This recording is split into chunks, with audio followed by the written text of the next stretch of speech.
Hello বন্ধুরা, এখনকার সময় ইয়াং জেনারেশনের বেশিরভাগ লোকই জিন্স পরতে পছন্দ করে। আর এই জিন্স প্যান্ট তো তোমরাও পরে থাকবে, কিন্তু বন্ধুরা তোমরা কি জানো এই জিন্স প্যান্ট ফ্যাক্টরিতে কিভাবে তৈরি করা হয়, অথবা এটার কালারই বা কিভাবে করা হয়, অথবা এটার স্টাইলই বা কিভাবে করা হয়? আর যদি তোমাদের মনেও এরকম কোনো প্রশ্ন থেকে থাকে তাহলে ভিডিওটা তোমাদের জন্য। আর বন্ধুরা ভিডিওটা খুব ইন্টারেস্টিং হতে চলেছে, তাই বন্ধুরা ভিডিওটা একটু মিস করো না। তো স্বাগতম আমাদের আরো একটা নতুন ভিডিওতে। বন্ধুরা ভালো কোয়ালিটির জিন্স বানানোর জন্য প্রয়োজন ভালো কোয়ালিটির ফেব্রিক। তো সবার প্রথমে ফেব্রিক্স এর রোল নিয়ে একটা সারফেসের উপরে বেছানো হয়।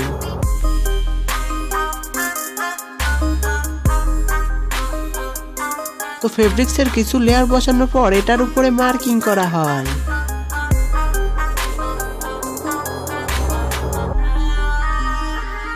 মার্কিং হয়ে যাওয়ার পরে এক ওয়ার্কার কাটারের সাহায্যে ফেব্রিক গুলোকে মার্কিং করা জায়গা দিয়ে কেটে থাকে। এই কাটিং খুবই সাবধানতার সাথে করা হয়, কেননা এই কাটিং এ যদি একটু ভুল হয়ে যায় তাহলে অনেকগুলো ফেব্রিক্স নষ্ট হয়ে যেতে পারে।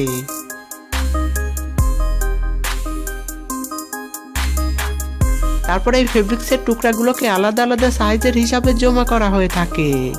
তারপরে এক্সপেরিয়েন্ট ওয়ার্কার দ্বারা এগুলোকে একসাথে সেলাই করা হয়ে থাকে। সেলাই করার পরে এই জিন্সগুলোকে বড় বড় ওয়াশিং মেশিনে পাঠিয়ে দেওয়া হয়, যেখানে এগুলোকে ভালোভাবে ধোয়া হয়ে থাকে যাতে জিন্স পরিষ্কার হয় এবং পরের প্রসেসের জন্য প্রস্তুত হয়ে যায়। তারপরে এই জিন্সগুলোকে বেলুনের মোল্ডে পরানো হয়ে থাকে। তারপরে এই জিন্স প্যান্টের উপরে ঘষা হয়ে থাকে।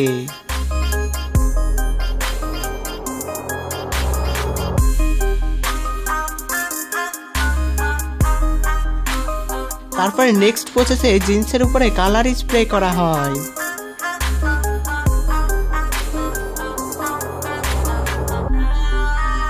তারপরে এই জিন্সের উপরে ডিজাইন প্রিন্ট করার জন্য লেজারের ইউজ করা হয়ে থাকে।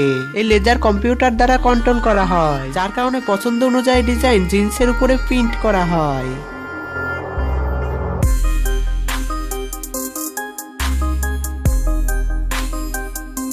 তারপরে জিন্সের উপরে বাটনকে লাগানো হয়। তার জন্য একটা ওয়ার্কার জিন্সের যে জায়গায় বাটন লাগানো হবে সেটা মেশিনের নিচে ধরে। তারপরে এই মেশিন সেই জায়গায় অটোমেটিক বাটনকে প্লেস করে দেয়।